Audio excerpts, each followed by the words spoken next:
এই যে একটা পেয়ারার ওজন কত হবে? একটা 400 500 1 কিলো 3 হবে। একটা পেয়ারার ওজন 1 কিলো 300 মতো হবে। দেখতে পাচ্ছেন বন্ধুরা, এত বড় পেয়ারা আপনারা কখনো দেখেছেন কি বলতে পারছি না। এই দেখুন বোম্বাই মার্কা পেয়ারা।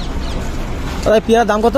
একটা পেয়ারা এই যে 1 কিলো 3 হবে। একটা পেয়ারার ওজন 1 কিলো 300 মতো হবে। তার দাম কত হবে?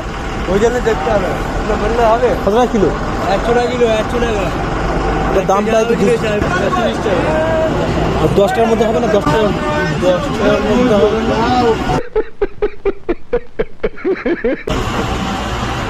তো দেখুন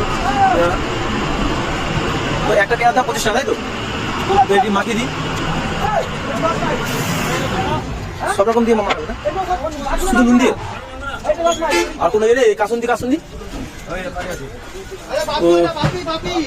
তো দেখতে পাচ্ছেন একটা পেয়ারার দাম 25 টাকা।